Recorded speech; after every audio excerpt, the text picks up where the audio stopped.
Hello friends, मैं गौरव। और क्या आपको पता है एप्पल की पैदाइश फीमेल सीरी जब एक मेल सीरी से बात करती है तो क्या होता है? Thanks for asking. That's nice of you to say. क्या उनके बीच कोई रोमांस होता है? As we know, Apple is known for its smart technology. नहीं पता? कोई बात नहीं, आगे हम जानेंगे। लेकिन आपको ये तो पक्का पता होगा कि कौन है वो बाबा जिसने एक ऐसी दवाई बनाई जिसे खाने के बाद आपके फाट से पास होने वाली वायु से गुलाब और चॉकलेट की खुशबू आती है। एंड डिड यू नो कि ग्लास बॉल जैसी एक गोटी एक रबर बॉल से भी ज्यादा ऊंचा उछलती है? What is the science behind it? And lastly, क्या आपको पता है अगर कॉकरोच का सिर धड़ से अलग कर दिया जाए तो भी कॉकरोच 7 दिनों से भी ज्यादा जिंदा रह सकता है? लेकिन आखिर कैसे मैन? यही तो जानना है हमें आज के इस वीडियो में। सो कृपया बने रहिए इस वीडियो के अंत तक and let us get on with our today's fact की बातें। Number 1, headless. अब फ्रेंड्स, चलो एक एक्सपेरिमेंट करते हैं। एक कॉकरोच को लेकर उसका हेड काट के देखते हैं कि वो कितने टाइम तक जिंदा रहता है। क्योंकि मैंने ना एक रिसर्च में पढ़ा था कि कॉकरोच की बॉडी में ब्रेन उनकी ब्रीदिंग कंट्रोल नहीं करता, बल्कि उनके पूरे बॉडी के साइड में छोटे छोटे स्पाइरिकल्स होते हैं, यानी कि ओपनिंग्स जो एटमॉस्फेयर से ऑक्सीजन लेके टिश्यूज और सेल्स तक पहुंचाते हैं। यानी अगर आप उनकी मुंडी काट दो तो भी उनके ब्रीदिंग पर कोई इफेक्ट नहीं पड़ेगा और उनकी मुंडी काटने के बाद उनका शरीर बिल्कुल ऐसा हो जाएगा जैसे एक इंसान के हाथ या पांव कटे हैं, वो फिर भी जिंदा रह सकता है, राइट?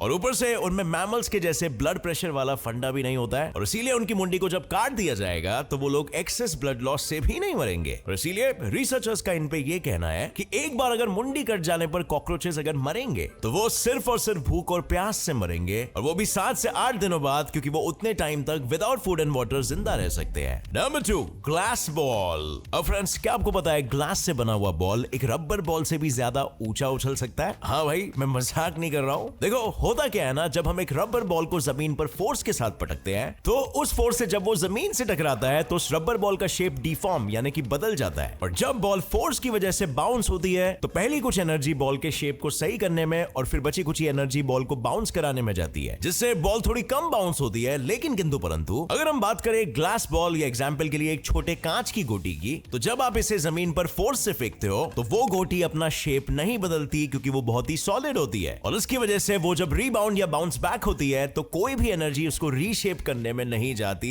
बल्कि सारी एनर्जी उसे बाउंस बैक करवाने में ही जाती है। एंड हेंस वो एक्स्ट्रा एनर्जी की वजह से बॉल ज्यादा ऊपर तक उछलता है। और यही वजह है कि एक रबर बॉल के मुकाबले कांच की बॉल हमेशा ज्यादा बाउंस करेगी। बट कॉमन सेंस में इंट्यूटिवली हमें ऐसा नहीं लगता, right? And this is the beauty. Number 3, yellow man. अब फ्रेंड्स, इस दुनिया में एक ऐसा भी इंसान है जो 1983 से लेके आज तक, मतलब पिछले 40 सालों से सिर्फ और सिर्फ येलो ही पहनता है। यहां तक कि येलो चीजें घर में सजाता है और यहां तक कि चड्डी भी येलो ही पहनता है। तो आओ ना, मिलाता हूं अबू जकौर से, जो रहते हैं एलेप्पो सीरिया में और दिखते हैं डोनाल्ड ट्रंप जैसे, क्योंकि वो भी येलो और ये भी येलो। एनीवे, कीपिंग हंसी मजाक के साइड, मैं आपको बताता हूं ये सिर्फ येलो ही क्यों पहनता है। क्योंकि सीरिया एक ऐसा देश है ना जहां पर हमेशा अनहोनी होती रहती है, और ये इंसान एक स्माइल, थोड़ी सी खुशी स्प्रेड करने के लिए इस कलर ऑफ जॉय जो इनके लिए येलो है उसको हमेशा पहने रखता है। इनकी घर की दीवार से दीवार पर लटकी घड़ी तक, बाल बनाने की कंघी से लेकर फ्लावर पॉट तक और कोट से लेकर चड्डी तक सब कुछ येलो कलर का ही है। ये इंसान सीरिया में इतने फेमस है कि इनको वहां पर सभी जानते हैं, और इनके इस खुशी स्प्रेड करने के काम से खुश होकर लोगों ने इनके जैसा दिखने वाला स्टैचू भी बनाया है जिसका नाम है डोनाल्ड ट्रंप ऑफ एलेप्पो। पर जहां पर लवर्स होते हैं वहां पर हेटर्स भी तो होते हैं, और इसी हेटरेट के चलते 2012 में जब सीरिया अंडर अटैक था तब कुछ ओपोनेंट के लोगों ने इनको किडनैप करके डरा धमका के वार्निंग दी थी कि आइंदा कभी भी येलो मत पहनना। पर जहां पर बंदे ने 40 सालों से कभी भी हार नहीं माना, क्या वो एक धमकी से डर के भागने वाला था क्या? अब फ्रेंड्स, आगे बढ़ने से पहले ये है बायनमो ऑनेस्ट ट्रेडिंग ऐप। ये एप्पल स्टोर और एंड्रॉइड दोनों में अवेलेबल है, और यहाँ पर बिग कंपनीज जैसे गूगल और अमेजॉन के स्टॉक में आप इन्वेस्ट कर सकते हो। इसमें इनके स्टॉक्स की वैल्यू को फोकस करना होता है कि समय के हिसाब से इनकी वैल्यू इंक्रीज होगी या डिक्रीज होगी। देखो, जैसे कि मुझे अपने एक्सपीरियंस और स्किल से लग रहा है कि स्टॉक की वैल्यू इंक्रीज होगी, और इसीलिए मैंने 700 रुपीज का फोरकास्ट अप पे किया, और अब थोड़ा सा वेट करना होता है। एंड यस, मेरा फोरकास्ट करेक्ट निकला। इस अमाउंट को हम इजीली 24 आवर्स के अंदर में अपने बैंक या पेटीएम में विड्रॉ कर सकते हैं, और इसका मिनिमम डिपॉजिट 350 रुपीज है। हमारा प्रोमो कोड यूज करने पर आपका डिपॉजिट डबल हो जाएगा, और मेरी डिस्क्रिप्शन लिंक से बायनमो डाउनलोड करने पर आपको मिलेंगे 65,000 रुपीज डेमो अकाउंट में, जिसे आप ट्रेडिंग प्रैक्टिस के लिए यूज कर सकते हो, डिफरेंट स्ट्रेटजीज ट्राई करने के लिए। सो देर किस बात की, go and download Binomo honest trading app, link is in the description. Number 4, अब फ्रेंड्स, क्या आपको पता है ये जो पेड़ पौधे फ्री में ऑक्सीजन देते हैं ना, अगर आप इसकी कीमत लगाने जाओगे ना तो मतलब कुछ भी नहीं मानते तो चलो कुछ सिंपल सी कैलकुलेशंस करते हैं। दरअसल एक इंसान दिन में 550 लीटर्स ऑफ ऑक्सीजन कंज्यूम करता है और आज एक सिलेंडर की कॉस्ट 6500 रुपीस है, जिसमें कुछ 675 लीटर ऑक्सीजन आता है। और अब दिन का 6500 हो गया साल का 23.4 लाख रुपीस, जैसे मैंने पहले कहा था। और आज के टाइम की बात करें तो एक एवरेज इंसान लगभग 65 इयर्स तो जीता ही है। यही ऑक्सीजन हमें अपने आसपास के पेड़ पौधे से कैसे फ्री ऑफ कॉस्ट मिल जाता है। पेड़ पौधे लगाओ, खुद को और अपने पर्यावरण को बचाओ। Number 5, tyres. अब फ्रेंड्स, क्या आपको पता है दुनिया की सबसे ज्यादा टायर बनाने वाली कंपनी कौन सी है?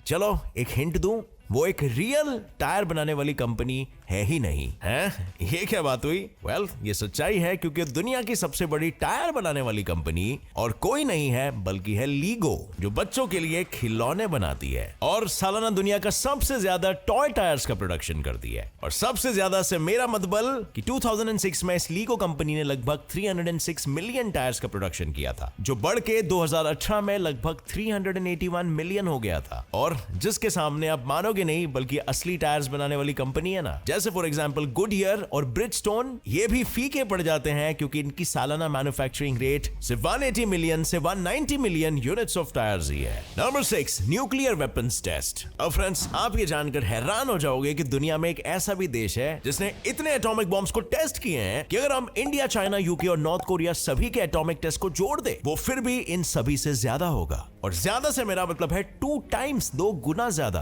वेल, कौन है ये देश? यही सोच रहे हो ना? इस देश का नाम मैं जैसे ही लूंगा ना, आप सभी चौंकने वाले हो, क्योंकि मैं यूएस की बात नहीं कर रहा हूं, मैं बात कर रहा हूं फ्रांस की, जिसके पास 300 से भी ज्यादा न्यूक्लियर बॉम्ब्स हैं, जिसमें से उन्होंने 210 बॉम्ब्स को तो सक्सेसफुली टेस्ट कर लिया है। और उसी के जगह पे हमारे इंडिया ने तो अब तक बस 3 बॉम्ब्स, यूके ने 45 बॉम्ब्स, चाइना ने 47 और नॉर्थ कोरिया ने 6 बॉम्ब्स की टेस्टिंग की है। और अगर हम इन सारे टेस्ट के आंकड़े को ऐड भी कर ले तो इसका फाइनल आंकड़ा आता है 101, जो फ्रांस के न्यूक्लियर टेस्ट का आधा भी नहीं है। नंबर 7, फार्ट। क्या आपके पेट से निकलती वायु आपको जरा भी पसंद नहीं आती? तो ये लीजिए ना मेडिसिन, जो सिर्फ आपके पेट को ही साफ नहीं करेगी बल्कि आपके फाट को भी रोज वॉयलेट या चॉकलेट का स्मेल दे देगी। आओ आओ आओ, और इस क्रिस्टियन पॉन्चिवेल नाम के 65 इयर्स के फ्रेंच फाट स्मेल भगाओ बाबा की मेडिसिन लेके जाओ, जिसको उन्होंने नाम दिया है लुटिन मैलन, जिसको खाते ही आपका पेट साफ विद गुलाब एंड चॉकलेट जैसी खुशबू का आभास। पर अब सवाल ये आता है कि इन्होंने ऐसी मेडिसिन अतरंगी सी बनाई क्यों? बात ये है ना कि एक बार जब ये अपने कुछ दोस्तों के साथ हॉलिडे के दिन डिनर कर रहे थे तो इनके कुछ दोस्त अपना फाट कंट्रोल नहीं कर पा रहे थे और भरे डिनर हॉल में फाट करते चले गए। How irresponsible. तो इसी एम्बैरेसिंग सिचुएशन से अपने दोस्तों को और बाकी लोगों को फ्यूचर में बचाने के लिए इन्होंने ये मेडिसिन का आविष्कार किया। और कोका कोला के रेसिपी के जैसे इसकी रेसिपी को भी आज तक सही सलामत छुपा के रखा गया है, जिससे आज तक किसी को भी इसके बदबू को खुशबू में चेंज होने का फॉर्मूला नहीं पता चला है, क्योंकि क्या पता कहीं फाट की बदबू भगाओ मेडिसिन का पेटेंट कोई और चुरा लिया तो। नंबर 8, no smell and sleep. Friends, क्या आपने सोचा है कि हमें सोते वक्त क्यों किसी भी तरह की स्मेल नहीं आती? इंटरेस्टिंग सवाल है, राइट? क्या कभी आपके दिमाग में ये आया है?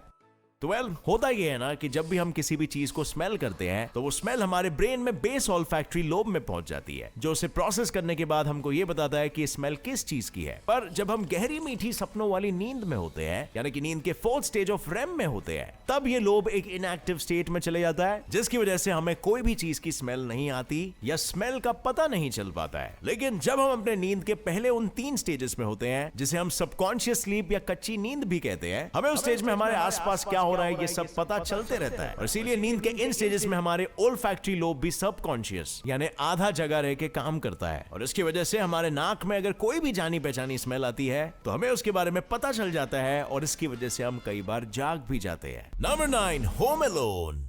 अब दोस्तों, क्या आप मानोगे, होम अलोन जैसी सुपर सॉलिड धांसू और एक कमर्शियल सक्सेस मूवी, इस मूवी को पहले एक प्रोडक्शन हाउस ढूंढने में दिक्कत आ रही थी। उसे दर बदर अलग अलग प्रोड्यूसर्स के दरवाजे खटखटाने पड़ रहे थे और सभी ने इस मूवी को एक फ्लॉप कहकर धुतकार दिया था। सबसे पहले ये script Warner Bros production house को $14 मिलियन यानी कि 60 से 70 करोड़ के बजट पे दिखाई गई थी, जिन्होंने इसे फ्लॉप का टाइटल देके भगा डाला था, क्योंकि उनके हिसाब से पूरा प्लॉट बच्चे के बचकांडगिरी, तोड़फोड़, चोर पुलिस की खिचड़ी से भरा पड़ा था। पर किसको पता था कि अच्छी ना लगने वाली फालतू स्क्रिप्ट 21st सेंचुरी वालों को इतनी अच्छी लगेगी कि उस पिक्चर पर ये तुरंत काम करना शुरू कर देंगे। और तो और बुरी बोल के धुतकार दी गई स्क्रिप्ट पूरी दुनिया में सुपर डुपर हिट होके 21st सेंचुरी वालों को $476 मिलियन कमाई करके दे देगी। ऐसा तो उन्होंने अपने सपनों में भी नहीं सोचा होगा। और भाई ये फिल्म उसके बाद इतनी मशहूर हो गई थी कि इसके एक नहीं बल्कि तीन पार्ट्स आज भी मार्केट में अवेलेबल है। नंबर 10, सीरी से सीरी। जैसे मैंने इंट्रो में बताया था, एप्पल की पैदाइश एक सीरी जो कि मेल सीरी है, दूसरे सीरी जो कि फीमेल सीरी है, से कैसे बात करती है। आइए देखते हैं। पर उससे पहले सीरी जो एप्पल की ऑगमेंटेड रियलिटी यानी कि एआई वर्चुअल असिस्टेंट है, जो आपके सिर्फ बोलने से ही सारे काम कर देती है, जैसे कि कॉल करना, कोई ऐप खोलना या किसी को मैसेज करना। अब इसी पर एक टेस्ट किया गया था जब दो सीरी को एक दूसरे से बात करवाया गया था, और उसके बाद जो हुआ वो आप खुद ही देख लो। दोनों बेवजह कुछ भी बोले जा रहे हैं। Have a look at it once again.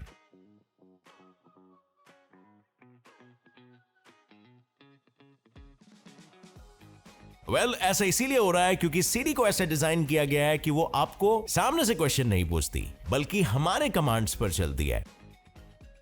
और इसीलिए जब दोनों बॉट्स या फिर मैं कहूं सीरी, तो ये दोनों कॉन्वर्सेशन स्टार्ट एक बेसिक हाउ आर यू से जरूर करते हैं, पर उसके बाद उन्हें ही नहीं पता कि कॉन्वर्सेशन को आगे कैसे बढ़ाया जाए। इसीलिए फिर वो दोनों उनके डिफॉल्ट कमांड्स जैसे कि I don't know, I don't understand, sorry की रट लगाना शुरू कर देते हैं। एंड ये सिर्फ सीरी के साथ ही नहीं होता है, बल्कि अगर आप एंड्रॉइड के गूगल असिस्टेंट के साथ भी ये करोगे तो भी आपको रिजल्ट्स कुछ ऐसे ही मिलेंगे। और अब फ्रेंड्स, अगर आपने इस वीडियो को देखकर बहुत सारी बातें जान ली है, तो मेरे ये छोटे से सवाल का जवाब देके बताओ, ऐसी कौन सी चीज है जिसको आप बिना तोड़े इस्तेमाल नहीं कर सकते हो? इसका जवाब जो भी है आप मुझे बताओगे नीचे कमेंट सेक्शन में, और अगर जवाब सही रहा तो आपको मिलेगा मेरे तरफ से एक हार्ट एज ऑलवेज। और अगर इस वीडियो से कुछ भी नया सीखने को मिला तो एक लाइक जरूर ठोकना। अगर नए हो gets it fly fact channel पर तो अभी सब्सक्राइब कर लो और नोटिफिकेशन बेल ऑन करके ऑल का ऑप्शन सिलेक्ट कर लेना, ताकि आप रोजाना और डेली ऐसे ही दिमाग बढ़ाने वाले वीडियोस को देखते रह सको, और एक साल के बाद आप खुद ही शॉक हो जाओ कि आप कितने जीनियस बन गए हो। With that said, thanks a lot for watching. As always, stay curious, keep learning and keep growing. जय हिंद।